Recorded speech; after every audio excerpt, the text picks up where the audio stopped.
I think about empathy and I think about connection. I'm going to call out someone who I is a big. I'm a big fan of hers, because she is not just someone that's about lip service. She doesn't just talk the talk. She actually does it. So when COVID hit, one of the first things she did was she set our entire company down and she said, "Now listen, I know everyone's freaking out. We're all freaking out about this new lockdown. I'm going to give you money. I want you to go to the store, get some groceries, come on back because we have work to do." So it wasn't just, look, I know COVID's happening. We got to figure out what's going on. But it's, look, I know you're concerned about your family. We're concerned about your food. We're concerned about livelihood. We're going to get through this together. There's another thing that she did that I heard about, and she really believes about taking care of her employees, her team members, okay? And she wants them to be healthy. So she provides healthy foods. She provides opportunities with even exercise equipment. You know I'm talking about you, Jennifer, don't you? I hear you, Stephen. You're making me blush and my eyes are starting to water. Because Jennifer is a very successful businesswoman. She has an awesome husband, Michael. They're a great team together. And they could just hoard all the money they make. And yet they don't. They share that amongst their team. And so what you probably have seen, and if you haven't seen on the social media, her post, if you don't follow Jennifer or CI Web, you should, because they're posting every day, sometimes every hour. But when you look at it and you look at their team and Kathy and Clay, it always looks like they're happy. It looks like they're having a fun time. And if you ever get to see Michael or Jennifer or Clay in person, what's the first thing they do when they see you? Anyone tell me, what do they do? What do they do? They put their hands out to hug you because they truly care about you. I just think there are sometimes we miss the opportunity to really connect with our team members, connect with our employees. And when we're out training and you're working with technicians, you're working with comfort advisors, CSRs, you know, something is broke, which means the customer's not really happy to begin with, right? There's a disconnect. They're not expecting to have to pay this money. But yet, if that technician, that CSR, that leader in that company can learn to show some empathy and connect with that customer on an emotional level, I believe that connection, that experience that they're having right there is the brand difference that creates something unique. I was talking to Ben last night and I was talking about what we should build in our room. And I said, I thought I should set it up like a Chick-fil-A store, right? It should look like a Chick-fil-A because I believe that Chick-fil-A usually does things very well. And yet what's interesting is there are other companies that sell chicken sandwiches, of course, right? But for some reason, 6 days a week, Chick-fil-A is always packed because it's about the level of service that they provide. And so my challenge is, you know, are you delivering at such a level that you are the Chick-fil-A of HVAC, that you are the Chick-fil-A of your organization? And you don't have to like Chick-fil-A. I'm okay with that. I really am. You can pick Disney. You can pick whatever the case is. You can even be a Starbucks person, whatever. But the thing is, there are organizations out there that will exceed your expectations. And they do that because they show they care. And they do that with true empathy because they want to connect. Erica, I feel like I'm just babbling incoherently, which is probably something I do quite often. So you want to come save me? I definitely agree. Like Mike and Jennifer, you guys are so amazing in what you do with your team. And one of the things that I'm going to use what Stephen described as an example is something not to do. So let's say that Stephen just describes Mike and Jennifer and how they're so awesome and they do all these things for their team. Round of applause. What if I would have jumped in and I'd be like, wait, but Stephen, I also know a company that does this and this and this for their employees. And what if I would have totally shifted gears, even though we're on the same topic of taking care of employees and everything, but I totally took the attention off what Stephen was saying and who he's talking about. Then I jumped to say, well, let me tell you about my friend who actually does this, this, and this. A lot of times we fall into this trap of one-upping somebody else's story. It's been done to me many times. I've done it to people many times, where sometimes you feel like you're just having a conversation. And then we think of like somebody says something and it reminds us of an experience and we just jump right in to tell about our own story. You know, speaking of stories and everything, they're very powerful. They can bring the emotions in with people. But when we're trying to have this empathy for people and this connection, we just want to always make sure that we recognize and validate like what somebody else said. So Stephen, you're absolutely right. Mike and Jennifer, awesome. And, you know, ask more questions or go on with that topic and validate what that conversation was about before jumping in to try to one up and sound better. And You know, oh, go ahead. go ahead. I was about to jump in, but no, continue, please. Well, it could be too, like with the hotel story. I could have told this story and then any single one of you could have jumped into like, yeah, well, let me tell you about my story. And if we always do that, we miss a lot of those opportunities to really connect and have empathy for the people that we're with, whether that's friends or family, or it could be even our customers over the phone. You know, I've heard CSRs do this on the phone. I've heard technicians do this on the field. You know, sometimes we are just very quick to talk without validating that other person first. One thing that I really like that you kind of talked to, Erica, and then we'll wrap up, but was stay curious longer. Really staying curious and asking questions and listening. That is a great principle. Because I think a lot of times our advice monster wants to just, well, let me tell you how to do it, how to fix it. And yet we miss the opportunity. I think with our team members, it's not always necessarily performance. If you don't understand what's going on in their life, and I see this a lot of times with technicians that have crazy lives.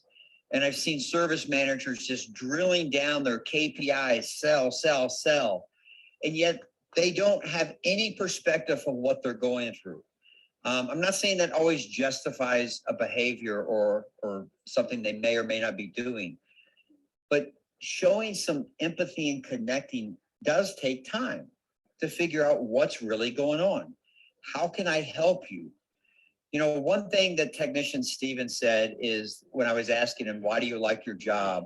And we were having this conversation as we were driving across, is he said, I can't imagine ever leaving this company. I said, you can't imagine? I said, you know, you're a skilled tradesperson in an industry that is considered essential. I said, you know, you can get a job anywhere. He said, yeah, but why would I leave? So, of course, me playing the devil's advocate, I'm like, no, you know, someone could offer you more money. He goes, yeah, but why would I leave? And so to me, the key isn't always creating the best customer experience. It's really creating the best employee experience.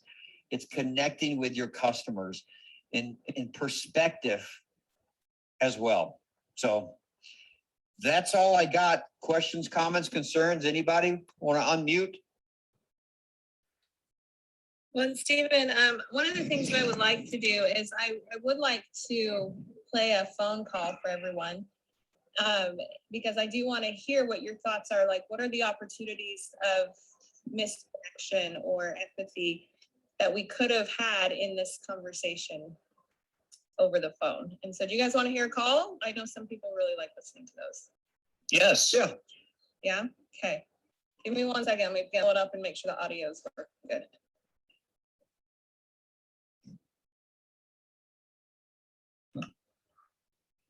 You're going to have to get really close to your speakers, Erica.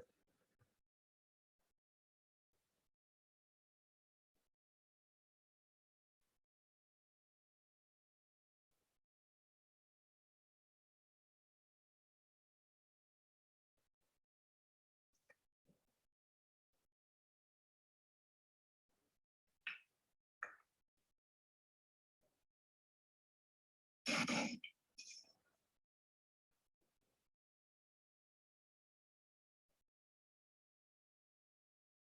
I actually don't know if it's gonna come up through my computer to this app, so let's try it and you guys just tell me if you can hear it or not. I'm pushing play button.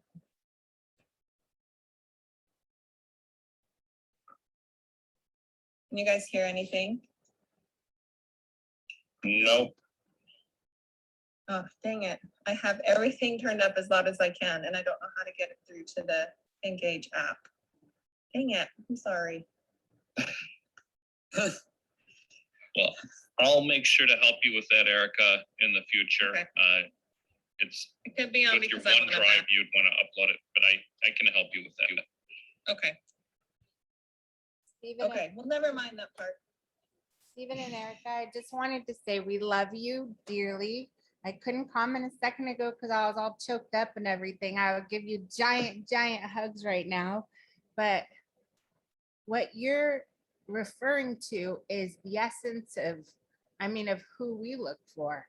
It comes way before talent or how fast they can code or, all of the technical expertise are wildly important, but they mean nothing without true empathy.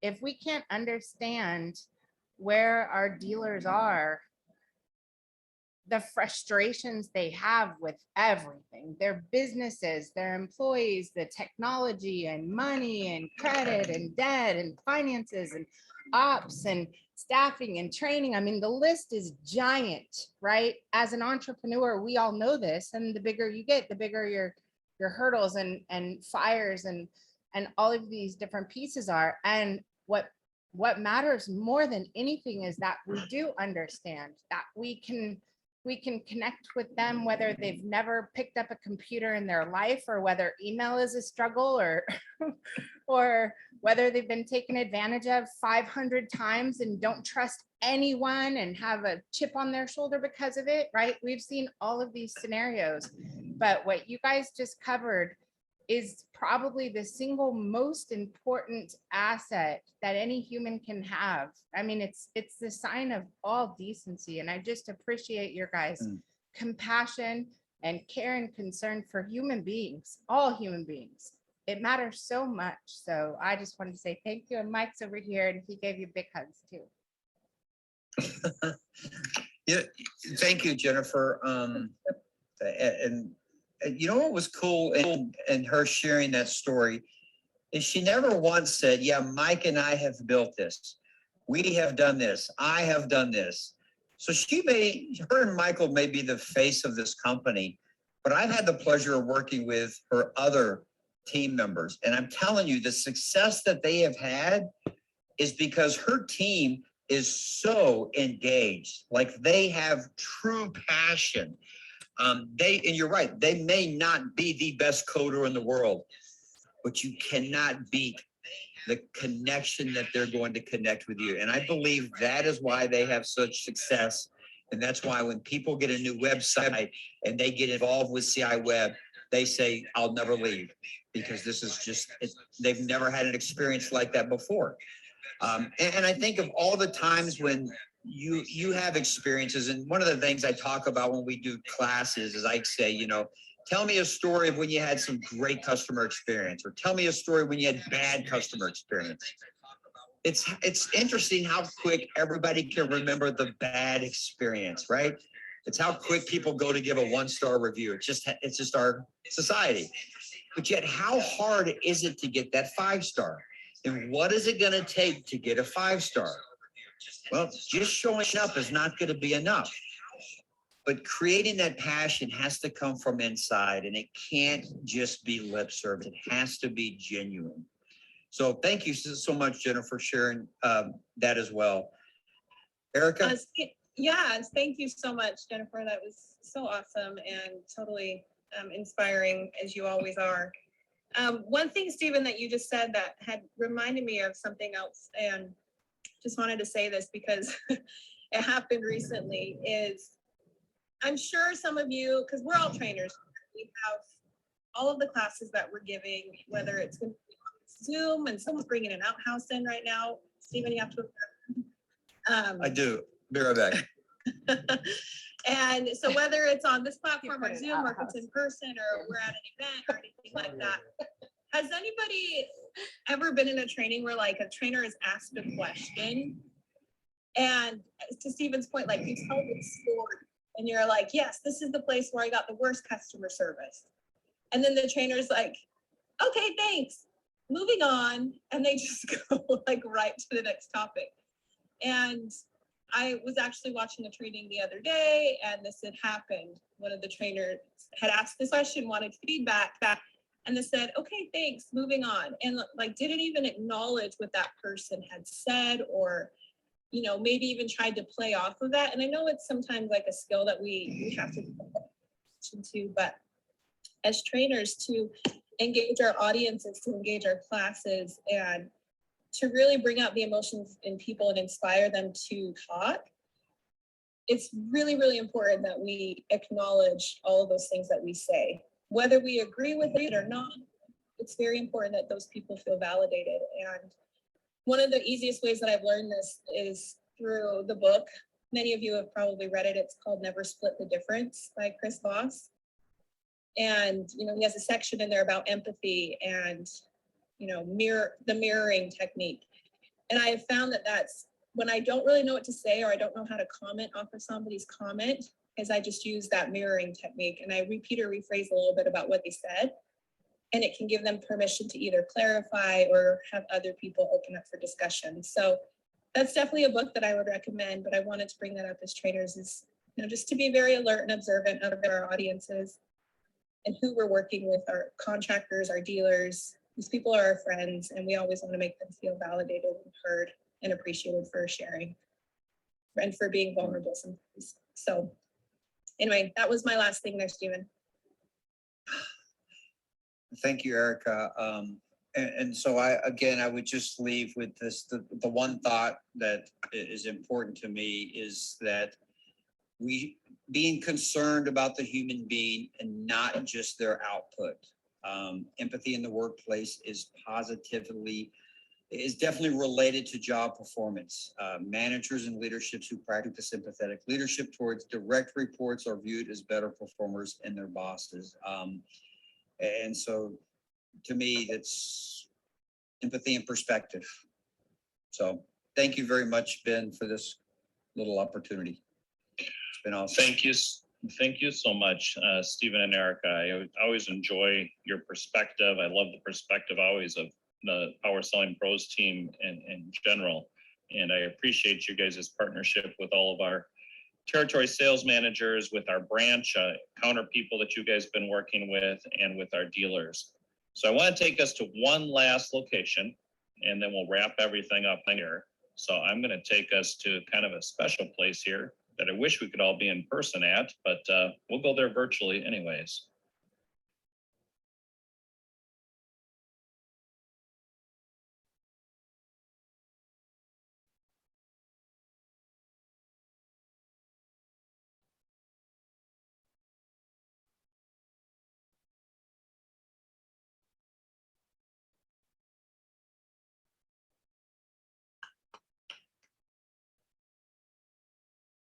Give you guys the Paris skyline, and we can sit here and enjoy that. We've got the Notre Dame Cathedral right over there. And I want to thank you guys for spending time with us the last 2 days. We've been 2 days immersed in virtual reality, and we covered, for the most part, much of the same stuff that we cover in the Train the Trainer experience. So what I'm hoping that we can do is we can take away from this experience that you can take the information that you're delivering to dealers, and you can figure out how you're going to be able to make that real for them and create similar experiences. So thank you so much, everybody, for being here. I look forward to working with you and building out your spaces for those of you that are vendors, and making those spaces fun and interactive for your dealers. I look forward to working with you that are coaches and trainers, and building out your classrooms, building the assets and the tools that you guys can be successful in delivering that content. And I know that this year is going to be a great year.